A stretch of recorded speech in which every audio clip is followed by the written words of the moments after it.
E aí, eu acho que a virada de chave foi quando eu tinha 13 anos de idade, o meu pai sofreu um acidente de carro, faleceu, acabou deixando uma quantidade de dinheiro que uma criança de 13 anos normalmente não deveria ter entrado em contato, né?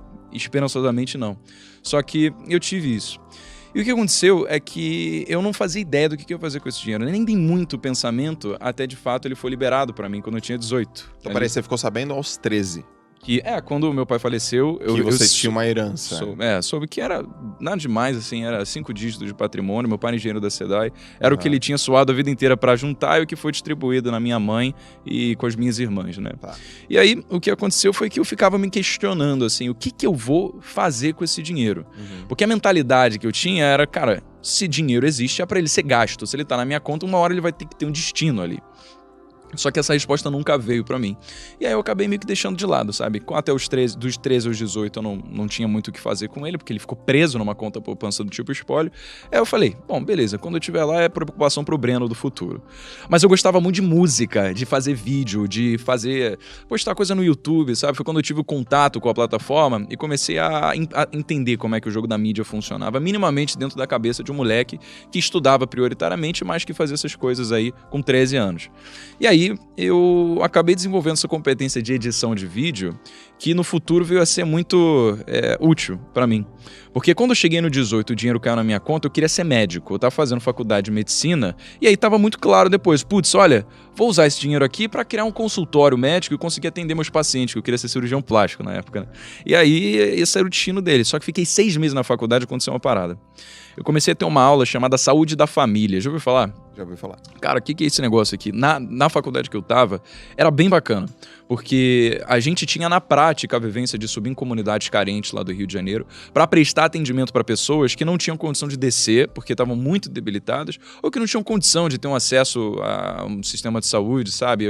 Ou então o SUS não era suficiente para elas, enfim. A gente ia até a casa dessas pessoas para entender o que elas estavam passando e ajudar com o que fosse necessário.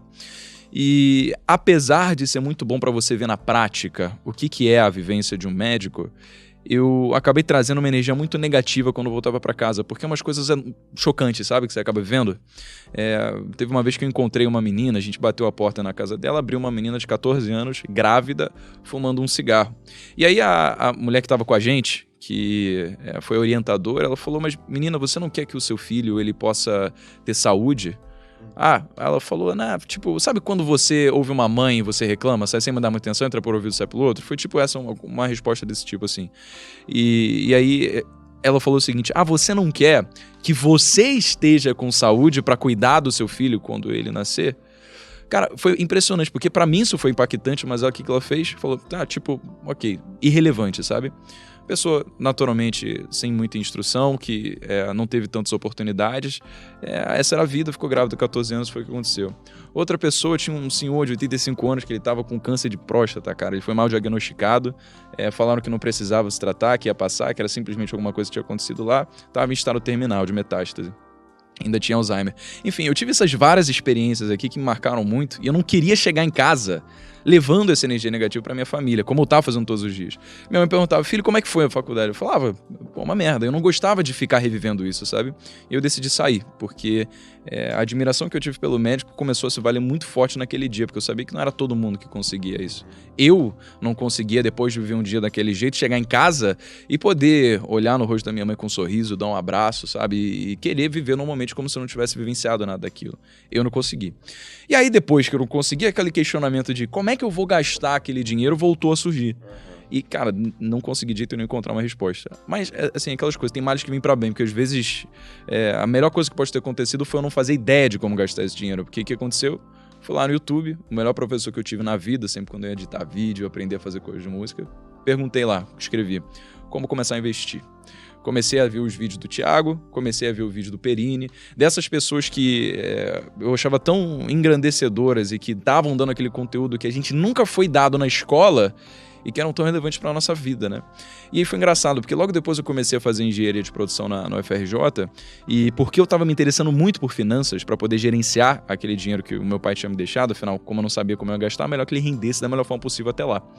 E aí eu perguntava, cara, você viu que a Selic caiu, tipo, de 10 para 12? Naquela época ainda tava absurda a taxa Selic, tava no governo Dilma, né? E as pessoas não faziam ideia do que era a Selic, não faziam o que era IPCA, o que era a Copom, política monetária do Banco Central. Isso me deixou um pouco curioso e frustrado, porque são coisas muito simples, sabe?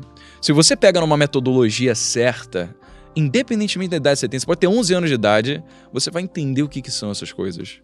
Tudo depende da forma como é passado. E dinheiro é algo imprescindível para qualquer pessoa depois que ela sai da escola. Você pode querer ser engenheiro, matemático, você pode querer fazer advocacia, você pode querer ser qualquer coisa, mas você vai ter que lidar com dinheiro, cara. Dificilmente todo mundo vai ter que saber o que é briófita, pteridófita, angiosperma, gimnosperma, rocha metamórfica e magmática, mas a gente dá isso na escola. A gente decora... Eu não lembro disso não. Você lembra disso? Mas sabe por que você não lembra? Você não lembra porque não tem aplicabilidade no nosso dia a dia. São coisas que fazem muito sentido, dada aquela área exclusiva de atuação, de competência que existe ali, no caso disso que eu falei em relação à biologia e geografia especificamente, mas que na nossa vivência não tem utilidade prática. E se não tem utilidade prática, a gente se esquece. Você com certeza deu isso na escola. Se você teve um ensino que foi um ensino que pode ser um ensino de qualidade, né? Se a gente teve esse privilégio, certamente você teve acesso a esse conteúdo. Mas ainda assim, a gente esquece dessas coisas.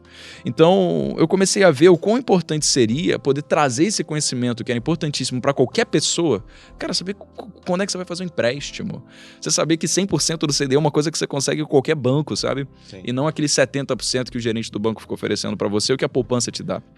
Essas coisas, para mim, foram tão impactantes que eu falei, eu preciso trazer isso de alguma forma para iluminar pessoas, para ver a importância desse tipo de área de conhecimento.